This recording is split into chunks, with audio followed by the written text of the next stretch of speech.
வழிப்போக்கனின் பயணத்திற்கு உங்களை அன்புடன் வரவேற்கிறோம்.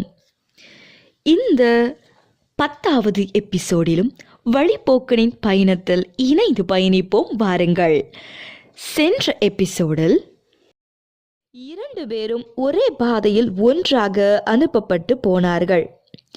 மறுமுனையை அடைய கிட்டத்தட்ட 10 நாட்கள் பயணம் போக வேண்டியிருந்தது. போகிற வழியில் இருவருக்கும் பசி உண்டாயிற்று.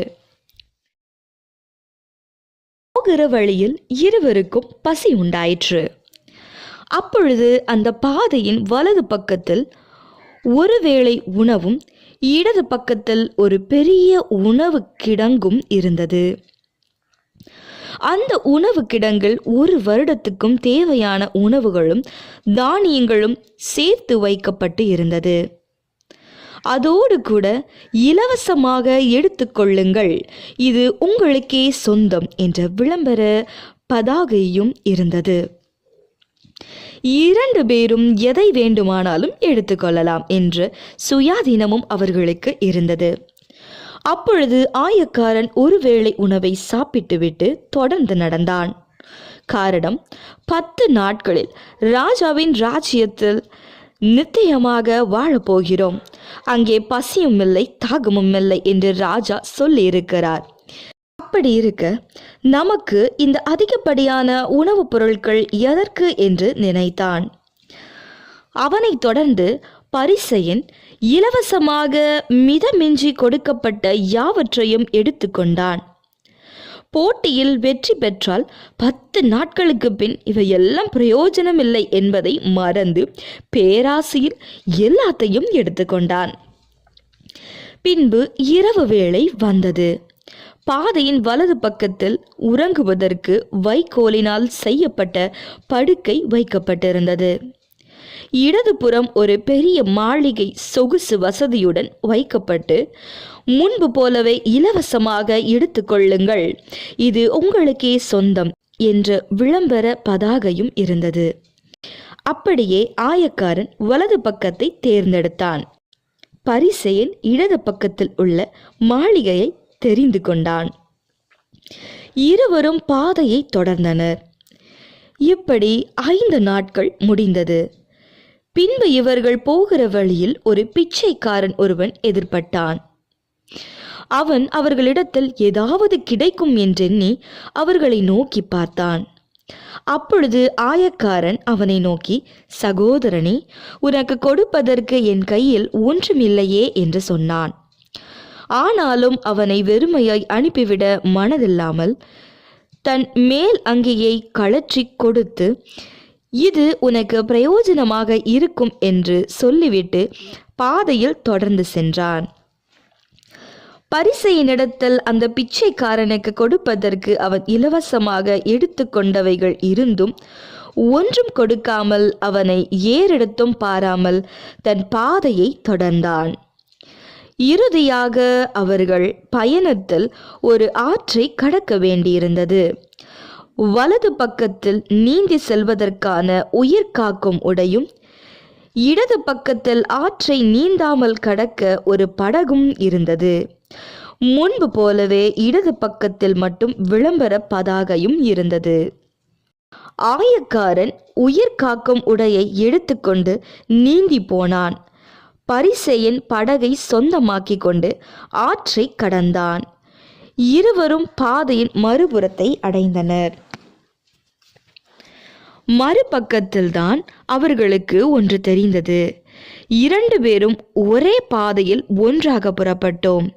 ஆனால் பாதையை முடிக்கும் போது 2 பேரும் இருவேறு பாதைகளில் இருக்கிறோம் என்று. அவர்களுக்கு நடுவே ராஜா நின்றார். ராஜாவின் வலது பக்க பாதையில் ஆயக்காரனும் ராஜாவின் இடது பக்க பாதையில் பரிசேயனும் நின்று கொண்டிருந்தார்கள். அப்பொழுது ராஜா வலது பக்கத்தில் நிற்கும் ஆயக்காரனை நோக்கி, உன் கையில் என்ன இருக்கிறது என்றார்.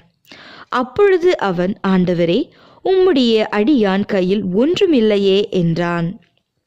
உடனே ராஜா அவனை நோக்கி, நல்லது, உண்மையும் உத்தமமுமானவனே, உன் ராஜாவின் சந்தோஷத்திற்குள் பிரவேசி, இதோ என் கட்டளையின்படி எல்லாவற்றையும் விட்டு வழியில் உனக்கு முன் இருந்த சோதனைகளையும் வென்று நான் உன் வழியில் பிச்சைக்காரனைப் போல வந்தபோது உன்னிடத்தில் ஒன்றும் இல்லாதிருந்தும் உன் மேலங்கியை எனக்கு கொடுத்தாய் என்று சொல்லி நித்திய ராஜ்யத்தின் உள்ளே அனுப்பினார்.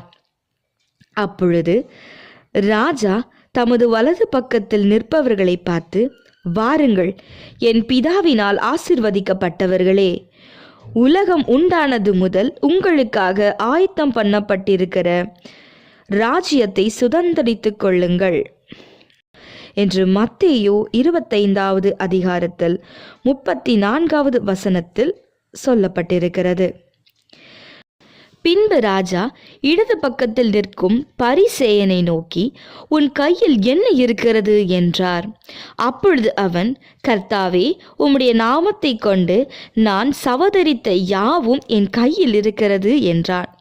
அப்பொழுது ராஜா அவனை நோக்கி, நீ புறப்பட்ட நாளில் இருந்தது போலவே என்னிடத்தில் வந்து சேர வேண்டும் என்று நான் உனக்கு சொல்லவில்லையா என்று சொல்லி, அக்கிரம செய்கைக்காரனே, என்னை விட்டு அகன்று போ, ஒரு காலம் உன்னை அறியேன் என்று சொன்னார். உடனே ராஜ்யத்திற்கு புறம்பே அழுகையும் பற்கடிப்புமான இடத்தில் தள்ளப்பட்டான். பிரியமானவர்களே, நான் இங்கு எளிமையை ஆதரித்தும் ஐஸ்வர்யத்தை எதிர்த்தும் பேச வரவில்லை. மாறாக நித்திய ஜீவனை சுதந்திரித்துக் கொள்ள அழைக்கப்பட்ட நாம் அழைக்கப்பட்ட பின்பு சுதந்திரித்துக் கொள்ள வேண்டியது நித்திய ஜீவனை தவிர உலகத்தின் ஜீவியம் அல்ல. ஆரம்பத்தில் கிறிஸ்துவுக்காக எல்லாவற்றையும் விட்டேன் என்று சாட்சி சொல்லிக் கொண்டிருந்த நம்முடைய இன்றைய சாட்சி எங்கே? கிறிஸ்துவுக்காக எல்லாவற்றையும் விட்டு வந்த என்னை கிறிஸ்து பல மடங்கு ஆசீர்வதித்தார் என்பதே. நல்லது, நான் ஆசீர்வாதத்திற்கு எதிரானவன் அல்ல. அவர் நம்மை ஆசீர்வதிக்கிற தேவன். ஆனால் நான் நிச்சயம் ஆடம்பரத்துக்கு எதிரானவனே. ஆசீர்வாதம் தவறு அல்ல. நாம் வாழ தேவையானதை வைத்துக் கொள்வது தவறல்ல. வீடு இல்லாதவனுக்கு வீடு ஒரு ஆசீர்வாதமே. ஆனால் வீடுகள் என்று தேவைக்கும் அதிகமாய் வாஞ்சிப்பதை வேண்டாம் என்று சுட்டி காண்பிக்கிறேன். கீழான உலக ஆசீர்வாதங்கள் மேலான நித்திய ஆசீர்வாதங்களை நம் கண்களுக்கு மறைத்து விடுமோ என்று ஐயம் கொள்கிறேன். பிலிப்பியர் 3வது அதிகாரம் 20வது வசனத்தில் நம்முடைய குடியிருப்போ பரலோகத்தில் இருக்கிறது என்று எழுதியிருக்க, நாம் பூமியில் இன்னும் ஆழமாக நம்முடைய அஸ்திபாரத்தை தோண்டுகிறோமோ, நம்முடைய லெக்கை மறந்து விடுவோமோ என்ற பயத்தில் இவைகளை சொல்லுகிறேன். பழைய ஏற்பாட்டு பரிசுத்தவான்களுக்கு தேசம் வாக்குத்தத்தம் பண்ணப்பட்டது. ஆனால் அவர்கள் அதையல்ல, அதிலும் மேலான பரம தேசத்தையே நாடினார்கள் என்று பரிசுத்த வேதாகமம் அவர்களை குறித்து சாட்சி கொடுக்கிறது. எபிரேயர் 11வது அதிகாரம் 16வது வசனத்தில் இது சொல்லப்பட்டிருக்கிறது. ஆனால் புதிய ஏற்பாட்டு பரிசுத்தவான்களாக தெரிந்து கொள்ளப்பட்ட நமக்கு பரமதேசம் மட்டும்தான் வாக்குத்தத்தம் பண்ணப்பட்டிருக்கிறது. ஆனால் நாம் எதை நாடுகிறோம் என்பதை சிந்தித்து பார்க்க வேண்டும். ஒரு வழிபோக்கனை போல வாழ அழைக்கப்பட்டிருக்கிறோம். அதுவும் கடைசி கால தலைமுறையாகிய நாம் நிச்சயம் வழிபோக்கனை போல வாழவே அழைக்கப்பட்டிருக்கிறோம். விண்ணை விட்டு என் கண்ணை அகற்றிடேன், மண்ணின் வாழ்வையும் குப்பையாய் எண்ணுகிறேன். நித்திய ஜீவனுக்கு ஏதுவான ஓட்டத்தை துவங்கிவிட்டு முடிவில் அதை இழந்து போவானேன். பந்தயத்தில் ஓடுகிற நாம் பெற்றுக்கொள்ளத்தக்கதாக ஓடக்கடவோம். ஆமேன். இது வழிபோக்கன் என்கிற முதல் பாகத்தின் முடிவுரை. கதையின் முடிவுரையை கதையின் முடிவில் பார்க்கலாம். காத்திருப்போம். வழிபோக்கன் 2 விரைவில். எல்லா புகழும் எல்லா கனமும் எல்லா மகிமையும் இயேசு கிறிஸ்து ஒருவருக்கே உண்டாவதாக. ஆமேன். அன்புடன் உங்கள் வழிபோக்கன். மேலும் வழிபோக்கனின் பயணம் தொடரும். கர்த்தர் உங்களை ஆசீர்வதிப்பாராக. ஆமேன்.